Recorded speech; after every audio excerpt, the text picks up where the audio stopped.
भगवद गीता का मनुष्य जीवन में महत्व बहुत गहरा और व्यापक है।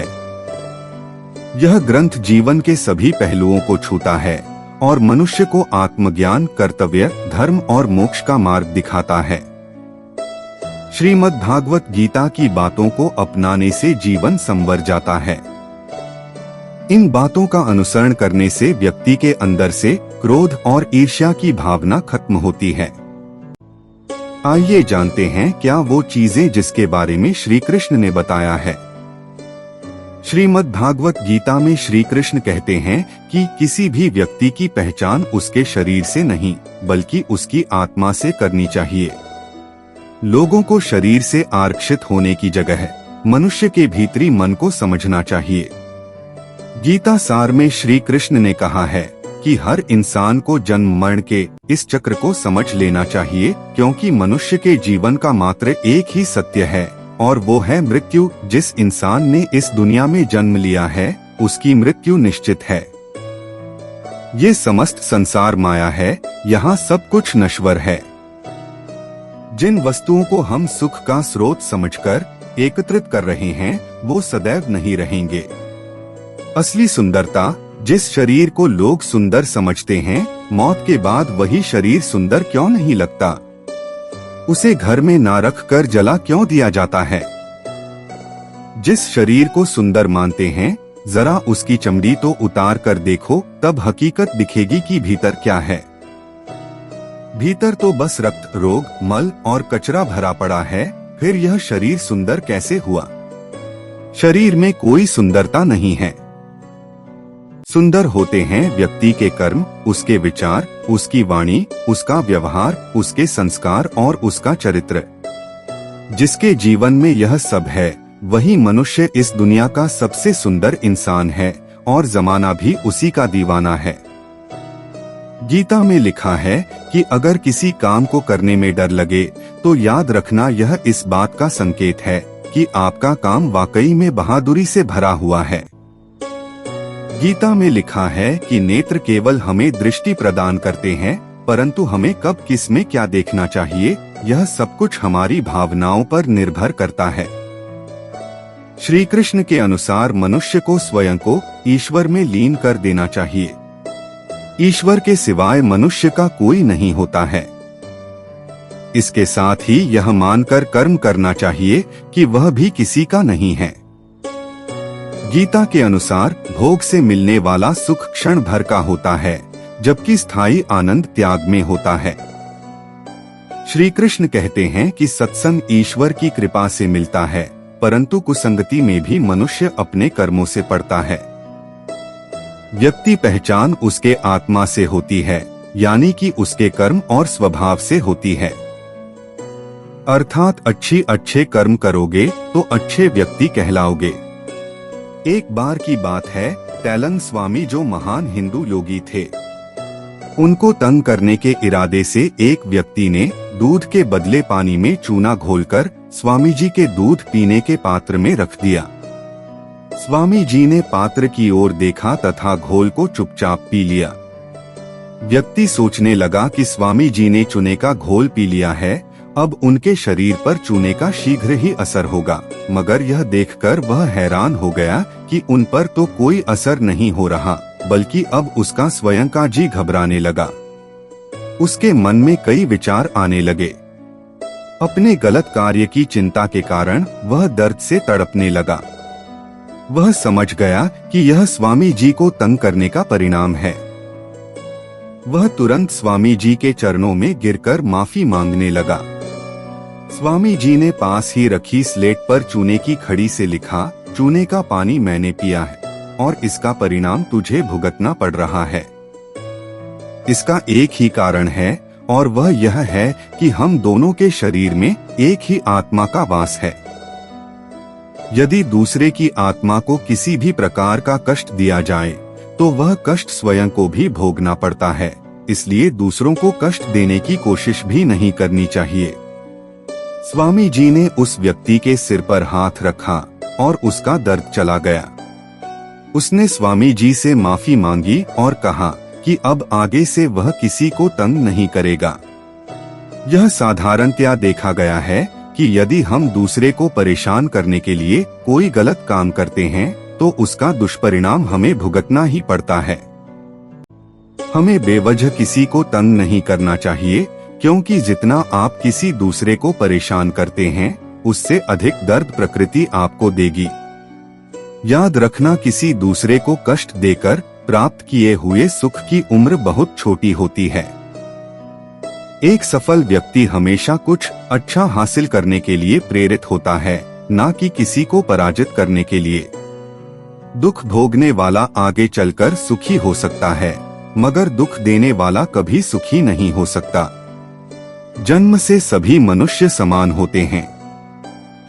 सबका एक जैसा आकार, प्रकार, मस्तिष्क और रुधिर होता है, पर बड़े होने पर धीरे धीरे लोगों में धर्म, जाति और अमीरी, गरीबी के आधार पर भेदभाव शुरू हो जाता है। कुछ लोग अपने को बड़ा और दूसरों को छोटा मानने लगते हैं। यह धारणा अच्छी नहीं है। किसी मनुष्य में जन्मजात कोई गुण नहीं होता। मनुष्य को पढ़ाई लिखाई, सत्संगति और ज्ञानार्जन से अच्छे गुण और अच्छे संस्कार मिलते हैं। जीवन में ये गुण ही मनुष्य के काम आते हैं। अपने मुंह से मियां मिट्ठू बनने से कोई लाभ नहीं होता। मनुष्य की पहचान गुणों के आधार पर ही होती है।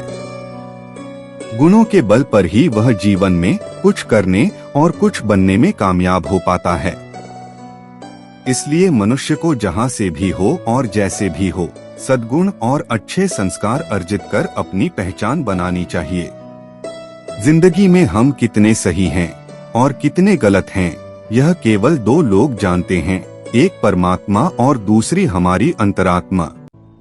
मृत्यु एक अटल सत्य है जिसे कभी बदला नहीं जा सकता है। इस संसार का जब से निर्माण हुआ है तब से जन्म मृत्यु का चक्र चलता आ रहा है। जिस प्रकार मनुष्य अपने पुराने वस्त्रों को त्याग कर नए वस्त्र धारण करता है, ठीक उसी प्रकार आत्मा पुराने व्यर्थ शरीर को त्याग कर नए शरीर को धारण करती है। अनुआत्मा द्वारा शरीर परिवर्तन एक स्वीकृत तथ्य है। यही प्रकृति का नियम है। इस सत्य को स्वीकार करके भय मुक्त होकर आज में जीना चाहिए। ज्ञानी व्यक्ति ना तो मरने वाले का शोक करते हैं और ना ही उनका शोक करते हैं जो अभी जिंदा है, क्योंकि वह जानते हैं जो मर गया वह फिर से जन्म लेगा और जो जिंदा है वह एक दिन जरूर मरेगा।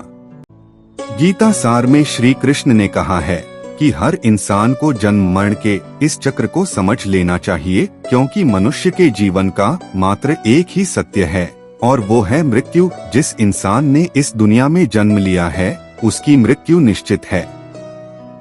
भगवान कहते हैं, जीवन में कभी मौका मिले तो किसी के लिए सारथी बनना स्वार्थी नहीं। जिस प्रकार एक दिया अपना प्रकाश कम किए बिना हजारों दियों को जला देता है, उसी प्रकार खुशियों को बांटा जाए तो खुशियां कम नहीं होती। धर्म से भरा हृदय धर्म का परामर्श देता है और अधर्म से भरा हृदय अधर्म का परामर्श देता है। इंसान इसलिए दुखी नहीं है कि वह ईश्वर को नहीं मानता, इंसान इसलिए दुखी है क्योंकि वह ईश्वर की नहीं मानता। समय आने पर सबको मिलता है, समय से पहले की चाह ही दुख का कारण बनती है। क्रोध मनुष्य को नरक की ओर ले जाने वाला द्वार है। क्रोध करने से व्यक्ति का मन अशांत हो जाता है, वह आवेश में आकर कई बार अपना ही नुकसान कर बैठता है। भगवान श्री कृष्ण कहते हैं, मनुष्य को क्रोध करने से बचना चाहिए। चाहे कितना भी गुस्सा क्यों ना आए, स्वयं को शांत रखने का प्रयास करना चाहिए। इस संपूर्ण संसार में कोई भी व्यक्ति महान नहीं जन्मा होता है, बल्कि उसके कर्म उसे महान बनाते हैं। सही कर्म वह नहीं है जिसके परिणाम हमेशा सही हो, अपितु सही कर्म वह है जिसका उद्देश्य कभी गलत ना हो। इंसान हमेशा अपने भाग्य को कोसता है, यह जानते हुए भी कि भाग्य से भी ऊंचा उसका कर्म है जो उसके स्वयं के हाथों में है। इस संसार में आज जो तुम्हारे पास है, कल वह किसी और का था, परसों वह किसी और का होगा। तुम यहाँ खाली हाथ आए थे और खाली हाथ ही जाओगे। ना तो यह शरीर तुम्हारा है, ना ही तुम इस शरीर के मालिक हो। यह शरीर 5 तत्वों से बना है, अग्नि, जल, वायु, पृथ्वी और आकाश। और एक दिन यह शरीर इन 5 तत्वों में विलीन हो जाएगा।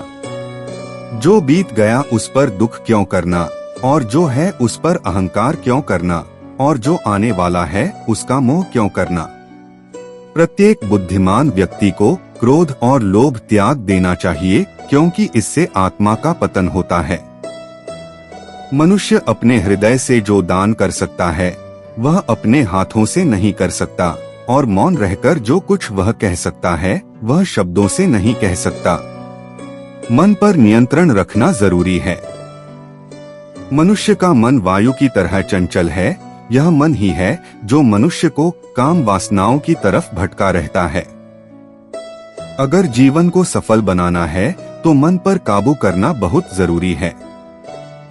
मन को वश में करने से दिमाग की शक्ति केंद्रित होती है, जिससे कार्यों में सफलता मिलने लगती है।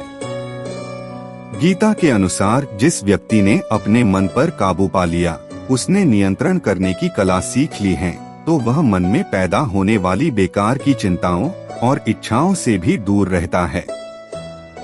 इसके साथ ही व्यक्ति को अपने लक्ष्य को भी आसानी से प्राप्त कर लेता है।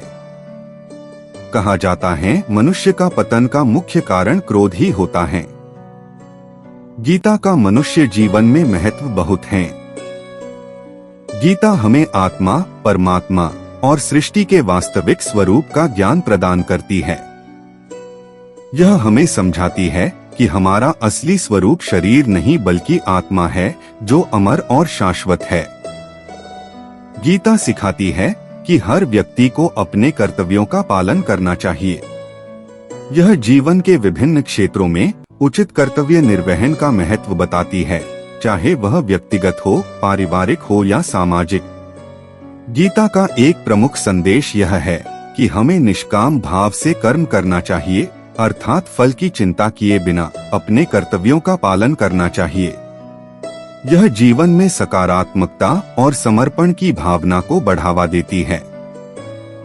गीता में योग और ध्यान का महत्व भी बताया गया है। यह मन की शांति, आत्मसंयम और आत्मचिंतन के माध्यम से आंतरिक शांति और आनंद प्राप्त करने का मार्ग दिखाती है। जीवन का अंतिम लक्ष्य आत्म साक्षात्कार और मोक्ष प्राप्त करना है। ईश्वर की भक्ति और आत्मज्ञान के माध्यम से हम जन्म मरण के चक्र से मुक्त हो सकते हैं। सभी प्राणियों में आत्मा समान है, जिससे हम समानता, करुणा और भाईचारे की भावना को अपने जीवन में अपनाने की प्रेरणा प्राप्त करते हैं। अच्छी आत्मा का अर्थ है एक ऐसा जीवन जीना जो नैतिकता, ईमानदारी और करुणा से परिपूर्ण हो। यह न केवल आपके व्यक्तिगत विकास के लिए महत्वपूर्ण है, बल्कि समाज में भी सकारात्मक बदलाव लाने में सहायक है। जीवन में सच्चाई और ईमानदारी का पालन करें। अपने शब्दों और कार्यों में सच्चाई बनाए रखें। दूसरों के प्रति करुणा और दया दिखाएं। जरूरतमंदों की मदद करें और दूसरों के दर्द को समझें।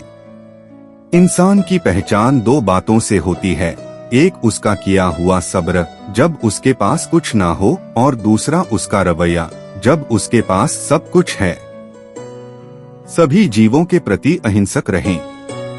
किसी को शारीरिक, मानसिक या भावनात्मक रूप से हानि न पहुंचाएं। धैर्य रखें और जीवन की कठिनाइयों का सामना धैर्यपूर्वक करें। दूसरों की गलतियों को माफ करने की आदत डालें। निस्वार्थ भाव से दूसरों की सेवा करें। अपने समय और संसाधनों का उपयोग दूसरों की भलाई के लिए करें। नैतिकता और अनुशासन का पालन करें। जिस प्रकार प्रकाश की ज्योति अंधेरे में चमकती है, ठीक उसी प्रकार सत्य भी चमकता है। इसलिए मनुष्य को हमेशा सत्य की राह पर ही चलना चाहिए।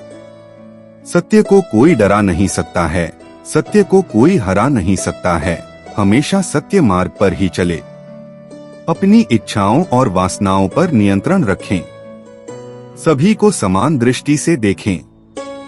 जाति, धर्म, लिंग या आर्थिक स्थिति के आधार पर भेदभाव न करें। अपने अहंकार को त्यागें और विनम्रता अपनाएं। अपने कार्यों और सफलताओं के लिए ईश्वर और अपने सहयोगियों का धन्यवाद करें। नियमित रूप से ध्यान, योग और प्रार्थना करें। आत्मा की शांति और संतुलन बनाए रखने के लिए आध्यात्मिक अभ्यास करें। जीवन भर सीखते रहें और ज्ञान प्राप्त करें। अपने ज्ञान और अनुभवों को दूसरों के साथ साझा करें। प्रकृति और पर्यावरण का सम्मान करें। पृथ्वी के संसाधनों का सतत उपयोग करें और संरक्षण में योगदान दें। हमेशा सकारात्मक सोचें और जीवन की कठिनाइयों का सामना सकारात्मक दृष्टिकोण से करें। दूसरों को भी सकारात्मकता की ओर प्रेरित करें। हर इंसान की इच्छा होती है कि संसार में उसका नाम हो और एक अच्छे व्यक्तित्व के रूप में उसे पहचाना जा सके। इंसान के व्यक्तित्व उनके व्यवहार से पता चलता है। आपके के व्यवहार अच्छे होने चाहिए। किसी को खुश देखकर यदि आप खुश होते हैं तो यकीनन आप एक अच्छे इंसान हैं। अच्छी आत्मा या इंसान बनने का प्रयास निरंतर और व्यक्तिगत यात्रा है।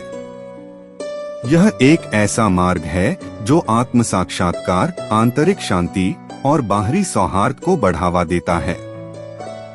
अपने दैनिक जीवन में इन सिद्धांतों को अपनाकर आप न केवल अपने जीवन को समृद्ध बनाएंगे बल्कि दूसरों के जीवन में भी सकारात्मक परिवर्तन ला सकेंगे।